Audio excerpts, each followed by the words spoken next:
PSG Fan TV, bonsoir à tous, bonsoir Joe. Bonsoir à tous, bonsoir Onip.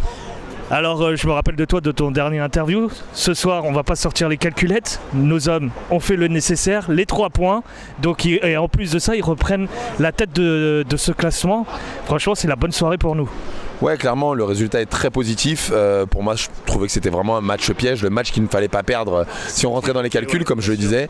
Là, aujourd'hui, en fait, on est premier de cette poule. Petite méfiance quand même, parce qu'on a 6 points et que Dortmund a gagné, donc ça les relance un peu. Donc, on est à 3, en fait, à 2 points. Mais aujourd'hui, c'est une très belle opération en score, oui.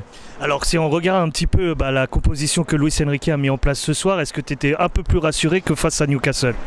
Oui, largement. Déjà, tu as ce 4-2-4 qui est plus là. Tu as un équilibre en fait, qui est retrouvé sur le milieu de terrain. Ugarte qui peut pleinement en fait, prendre son rôle. Donc, non, sur la composition, elle était plutôt ambitieuse. Par contre, moi, ce qui m'a plus gêné, c'est dans la première mi-temps. C'est non pas la compo, mais c'est plutôt l'ambition qu'on avait. D'accord. Est-ce que ça venait de nos joueurs alors ou de notre entraîneur qui a voulu un peu sécuriser au début et peut-être voir les contre-attaques par la suite?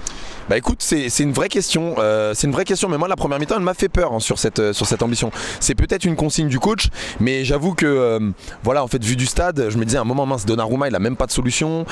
Et il y a une chose qui a énormément changé par rapport en fait à la deuxième mi-temps, c'est que dans la première mi-temps on jouait très mal les coups. Tu te souviens, je vous l'avais dit en fait sur le dernier match qu'on a fait, où clairement je disais mais c'est pas possible en fait, on n'arrive pas à jouer sur les compétences de nos garçons, c'est-à-dire avec de la vitesse, se projeter. Et là t'avais un Milan qui était très présent en fait dans notre camp, qui avait un pressing énorme, et nous en fait à la relance, alors que t'as des fusées comme Mbappé, Kolo Muani, Dembélé, mais on avait une relance de balle qui était tellement lente. En fait je me suis dit bah mince, bis repetita en fait de ce qu'on a fait le week-end dernier, et ça m'a inquiété. Je me suis dit bah là on va en prendre, et finalement en fait on a pu se révéler.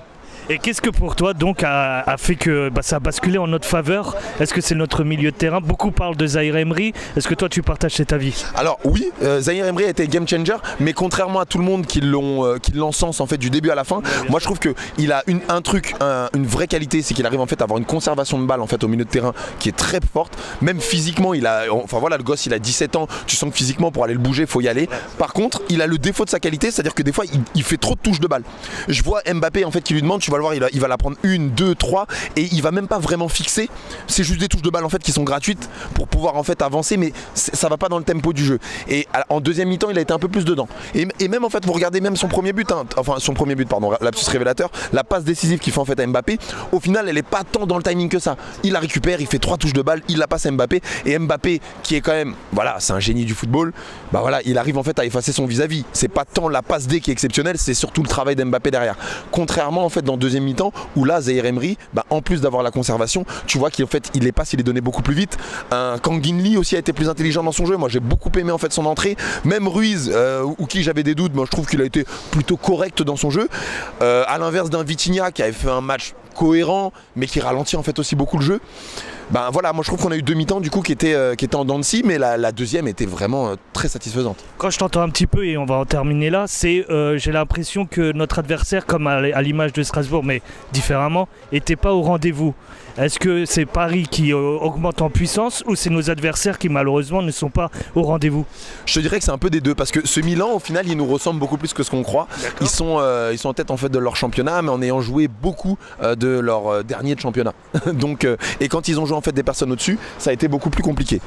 Maintenant, une fois qu'on s'est dit ça n'empêche pas qu'on a réussi avec un certain niveau et qu'on puisse pousser en fait avec cette équipe, qu'on puisse réussir à finir premier de cette poule. Donc non, moi je reste très convaincu qu'on peut faire quelque chose de grand avec notre équipe aujourd'hui.